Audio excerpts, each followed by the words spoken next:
Assalamualaikum warahmatullahi wabarakatuh.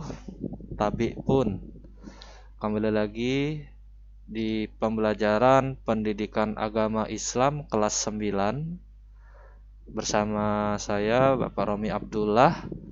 Pada materi hari ini kita akan membahas tentang masih kelanjutan materi kemarin, yaitu tentang peristiwa setelah hari kiamat. Oke, sebelum kita memulai pembelajaran, marilah kita membaca basmalah terlebih dahulu. Bismillahirrahmanirrahim.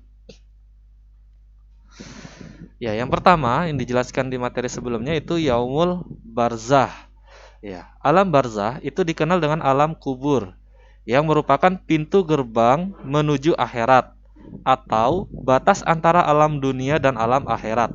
Nah, di alam kubur ini manusia akan bertemu, ditanyai dan diperiksa oleh malaikat mungkar dan nakir. Nah, tentang segala amal perbuatannya ketika menjalani kehidupan di dunia. Oke. Itu sudah dijelaskan di materi yang sebelumnya. Kemudian yang kedua yaitu Yaumul Ba'ats. Yaumul Ba'ats adalah hari dibangkitkannya manusia dari alam kubur untuk diarahkan menuju ke padang mahsyar. Nah, kebangkitan manusia ini akan terjadi setelah ditiupkan sangkakala yang kedua oleh malaikat Israfil. Nah, seluruh manusia dari mulai zaman Nabi Adam sampai manusia terakhir itu bangkit atau dibangkitkan dari kubur. Nah, adapun keadaan mereka bermacam-macam sesuai dengan amal perbuatan mereka pada waktu hidup di dunia. Nah, kita tahu bahwa setelah kiamat besar itu sangkakala pertama ditiupkan, maka semua makhluk yang hidup di dunia akan meninggal. Nah, kemudian di Yaumul Ba'ats ini ditiupkan lagi sangkakala yang kedua oleh malaikat Israfil.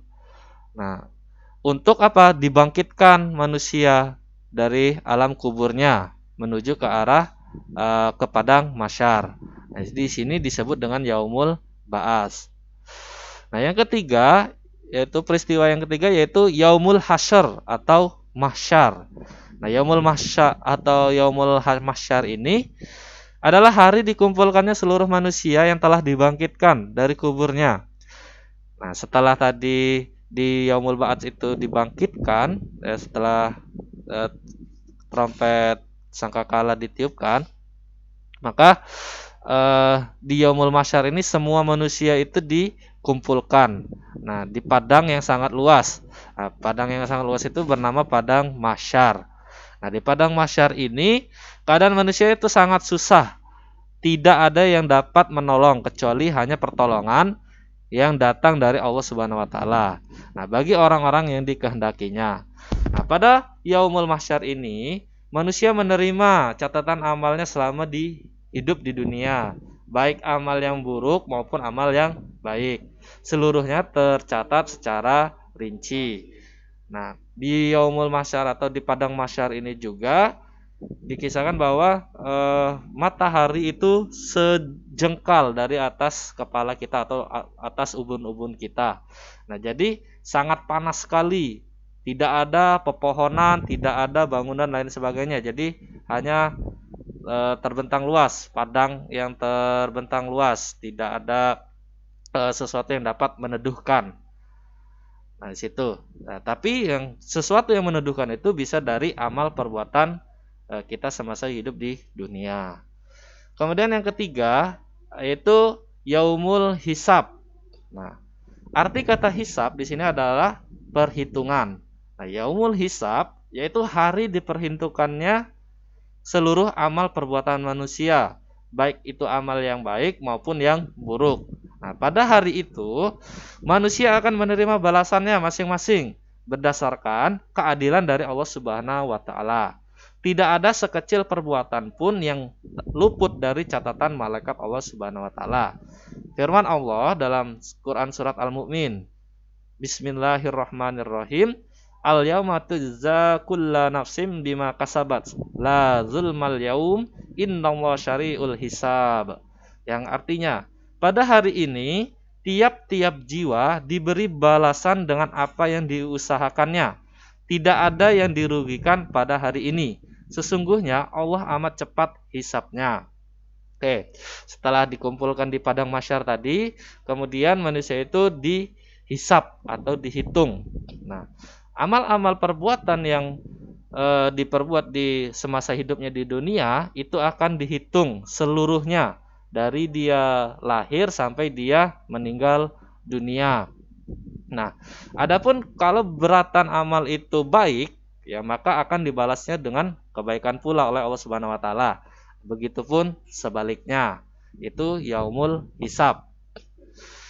Nah, kemudian yang kelima, yaumul mizan.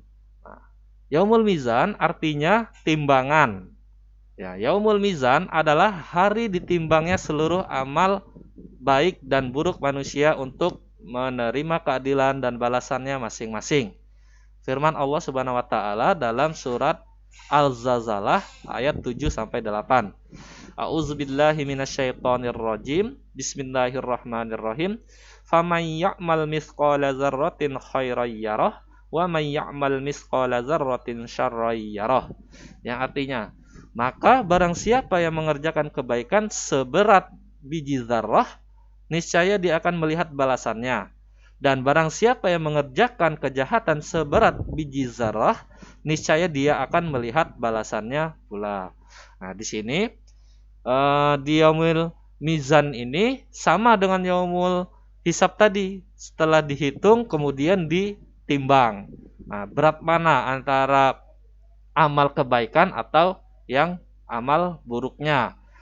Tuh, di yaumul mizan ini. Jadi tidak hukumannya ditentukan dari yaumil mizan ini, apakah dia kelak akan masuk ke neraka atau masuk ke surganya Allah Subhanahu wa taala. Nah, di yaumil mizan ini semua tidak ada yang namanya itu suap menyuap lagi, karena itu semua dari perintah Allah Subhanahu wa taala. Tuh. Kemudian yang keenam, syirat.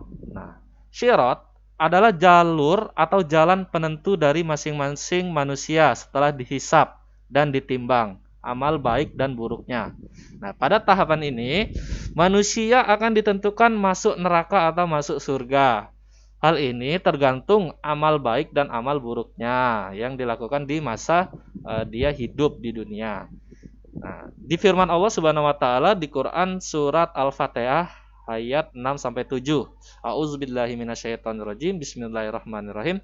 Ihdinas syiratal mustaqim, syiratal ladzina an'amta 'alaihim ghairil maghdubi 'alaihim waladdallin. Nah, yang artinya tunjukilah kami jalan yang lurus, yaitu jalan orang-orang yang telah engkau beri nikmat kepadanya, bukan jalan yang mereka murkai dan bukan pula jalan mereka yang sesat. Oke. Dikisahkan bahwa syirat ini seperti sebuah jembatan.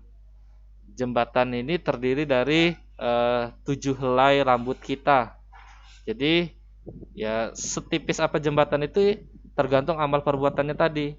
Kalau dia amal perbuatannya tadi baik, ya berjalannya tidak merasa gelisah, santai aja jalannya kayak jalan biasa. Tetapi kalau dia melakukan perbuatan yang buruk, ya pas ditimbangan dan dihisap, nah maka dia akan jatuh langsung ke neraka. Itu diibaratkan jembatan kalau di ini peristiwa ini.